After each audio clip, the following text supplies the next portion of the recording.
Hello everyone, আসসালামু আলাইকুম। Welcome to spicy flavour. আজকের পর্বে বানিয়ে দেখাবো পুরান ঢাকার ঐতিহ্যবাহী বাকরখানি। এখানে আমি 1 কাপ পরিমাণ ময়দা নিয়েছি, তার ভিতরে দিয়েছি হাফ চা চামচ লবণ এবং 1 টেবিল চামচ পরিমাণ সয়াবিন তেল দিয়ে আমি ভালোভাবে ময়দাটাকে মাখিয়ে নিয়েছি। দেখুন এই ধরনের ঝরঝরা টাইপের হওয়ার পরে আমি এখানে পানি অ্যাড করে দিব। অল্প অল্প করে আমি পানি দিব, একবারে বেশি পানি দিব না। দিয়ে একটা সফট ডো বানিয়ে নিব।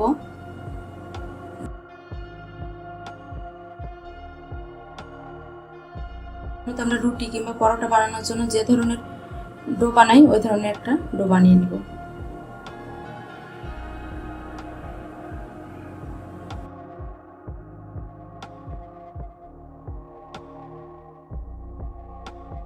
দেখুন বেশ কিছুক্ষণ মাখানোর পরে এই ধরনের একটা ডো তৈরি হয়েছে। আমি আপনাদেরকে দেখিয়ে দিচ্ছি, এই ধরনের সফট হবে। এখন এটাকে আমি রেস্টে রাখবো। তার আগে এর উপরে একটু তেল মাখিয়ে নিব যাতে ড্রাই না হয়ে যায়। 30 মিনিটের জন্য আমি ঢাকনা দিয়ে ঢেকে রেস্টে রেখে দেব। 30 মিনিট পরে কিন্তু আরও একটু সফট হয়ে যাবে।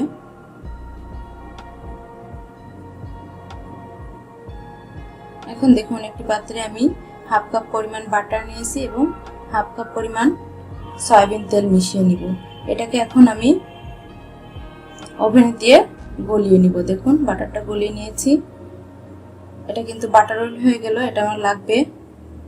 এটাকে আমি এখন সাইডে রেখে দেব এবং অন্য একটি পাত্রে বেশ কিছুটা ময়দা নিয়েছি। দুটোই আমার এখন বাকরখানি বানাতে প্রয়োজন পড়বে। এখন দেখুন 30 মিনিট পরে আমি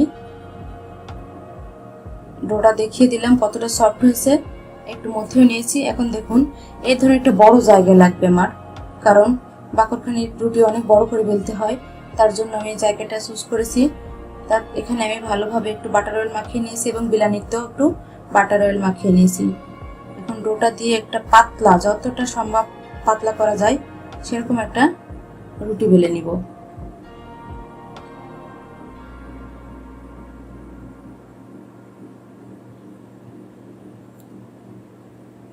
বাকরখানির তো আলাদা করে পরিচয় করে দেওয়ারও কিছু নাই, এটা তো আমরা সবাই চিনি এবং এটা খেতেও যে খুবই মজা এটাও জানি।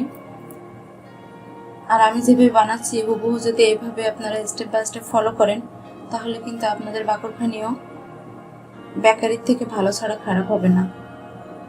এটা মুখে দেওয়ার সঙ্গে সঙ্গে সুন্দর গলে যাবে। আর বাকরখানি তো এমনিতেই মজা হয় খেতে, এমনিতেই ভালো লাগে। তাছাড়া চায়ের সঙ্গে তো আর কোনো প্রশ্নই ওঠে না।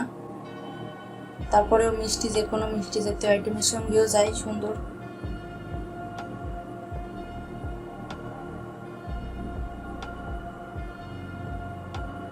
তো দেখুন এই ধরনের একটা পাতলা রুটি বানিয়ে নিয়েছি। একবারে এই মাথা থেকে মাথা হয়ে গেছে রুটিটা। এখন আমি হাত দিয়ে দেখাচ্ছি। দেখুন আমার হাতের স্কিনটা দেখা যাচ্ছে। দেখুন এতটা পাতলা করেছি আমি। এই ধরনের একটা পাতলা রুটি বানাতে হবে। এখন আমি রুটির উপরে বাটার অয়েল মাখিয়ে নিব। পুরো জায়গাটা সুন্দরভাবে মাখিয়ে নেব, কোথাও বাদ দিব না। এই কাজটা কিন্তু খুব ধৈর্য সহকারে করতে হবে।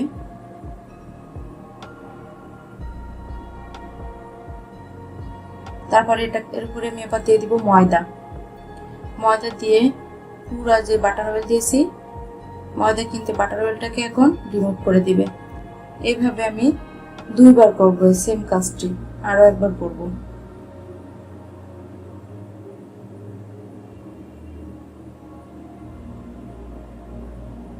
দেখুন আবার আমি বাটার অয়েল দিয়ে দিচ্ছি। সুন্দরভাবে মাখিয়ে নিচ্ছি সবখানে।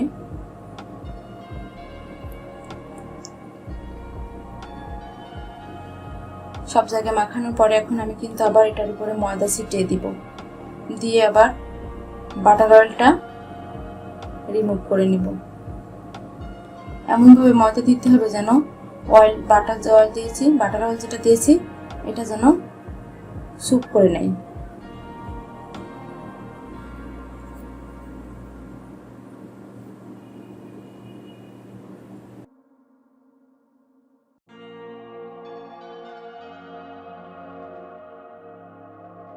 যদি আমার ভিডিওটি ভালো লাগে তাহলে প্লিজ সাবস্ক্রাইব করে দিবেন এবং পাশে থাকা বেল বাটনটি প্রেস করে দিতে ভুলবেন না। এখন আমি এই রুটিটাকে ভাঁজ করে নেব। আমার কাছের দিকের পার্টটা নিয়ে সামনের দিকের পার্টের সঙ্গে জয়েন্ট করে দিব। সামনের দিকে যে পার্ট আছে এটার সঙ্গে আমি ভালোভাবে মিশিয়ে দিচ্ছি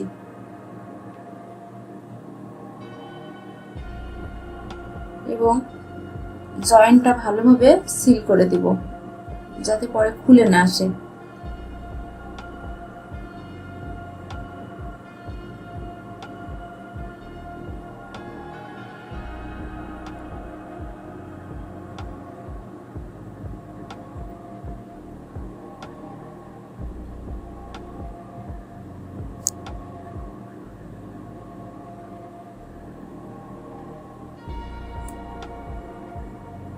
এখন এই পাটে এই যে পাটটা দেখতে পাচ্ছেন এখানেও আমি এখন বাটার অয়েল দিয়ে দিব। ভালোভাবে মাখিয়ে নিব। আগের মতো 2 বার করব এই কাজটি আমি।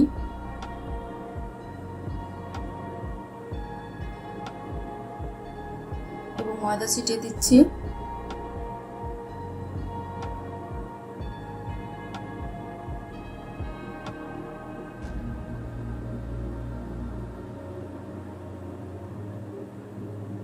আবার বাটার অয়েল দিয়ে দিচ্ছি।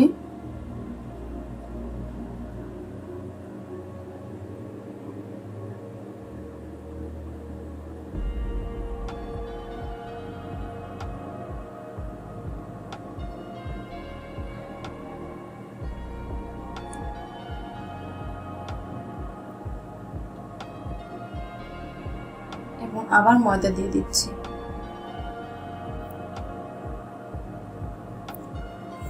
এখন দেখুন যে পাটটা নিয়ে যাচ্ছি, নিয়ে আমি কর্নার বরাবর ভাঁজ করে দিব।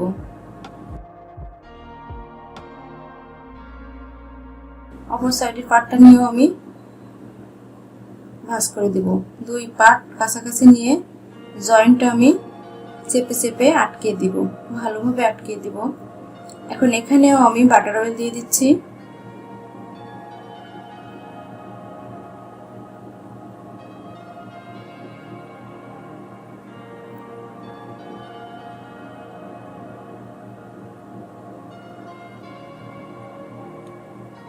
এবং ময়দা ছিটিয়ে দিচ্ছি।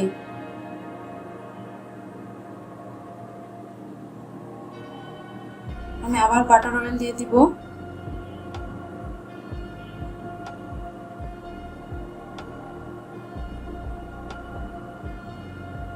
দিয়ে আবার ময়দা দিয়ে দিব।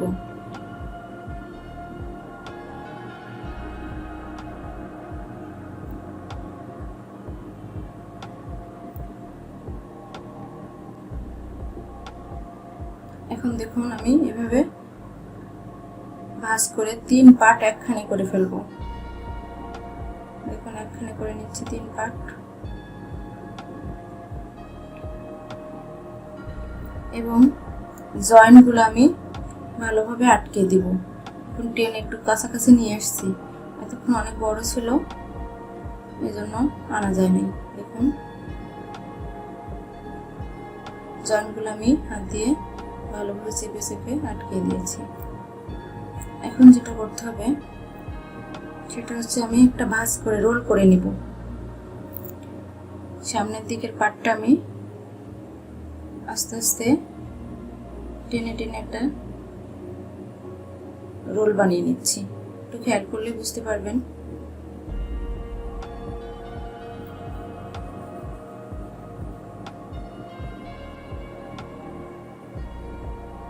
এখন যে জয়েন্ট আছে এখানে, এই জয়েন্টগুলোও আমি আটকে দিব।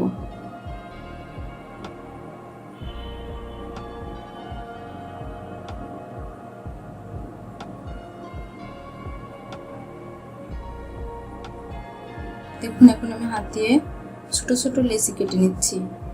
আপনারা চাইলে ছুরি দিয়ে কেটে নিতে পারেন। ছুরি দিয়ে কাটলেই ভালো হবে। সবগুলো আমি এখান থেকে উঠিয়ে একটি পাত্রে রেখে দিয়েছি এবং একটা লেচি নিয়ে দেখাচ্ছি।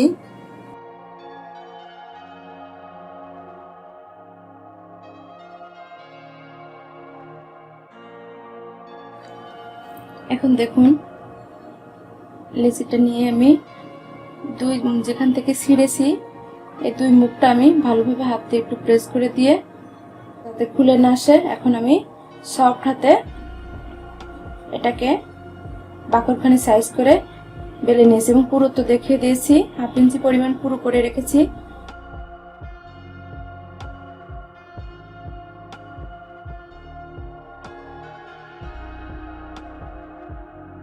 এখন দেখুন ভিতরটা আমি একটু ডিজাইন করে দিচ্ছি যেটা বাকরখানিতে থাকে। এটা দেওয়ার ফলে বাকরখানিটা খেতে আরো বেশি খাস্তা হবে। তবে আমি সবগুলা বাকরখানি বানিয়ে নিব। এখন যেটা দেখাচ্ছে এটা আমি চুলায় বেক করে দেখাবো এবং অপরটা আমি ওভেনে বেক করে দেখাবো। তো চুলায় আমি একটা প্যানে বেশ কিছুটা লবণ হাই হিটে 10 মিনিট ফ্রি হিট করে নিয়ে ঢাকনা উঠিয়ে বাকরখানির পাত্রটা দিয়েছি। এখন ঢাকনার যে ছিদ্রটা ছিল সেটা আমি লং দিয়ে আটকিয়ে দিয়েছি, দিয়ে 30 মিনিট আমি এটাকে বেক করব। এখন এটা যেটা দেখাচ্ছে যে যেটা দেখালাম এটা ওভেনে আর এটা চুলায় বানিয়েছি। প্রথম এক পার্ট হয়ে গিয়েছিল, যার পরে আমি উল্টিয়ে এই পার্টটাও কালার করে নিয়েছি চুলায়। তো দেখুন সবগুলো বাকরখানি এই যে দেখতে যতটা ভালো খেতেও কিন্তু ততটাই মজা। সবাই ভালো থাকবেন, সুস্থ থাকবেন। আল্লাহ হাফেজ।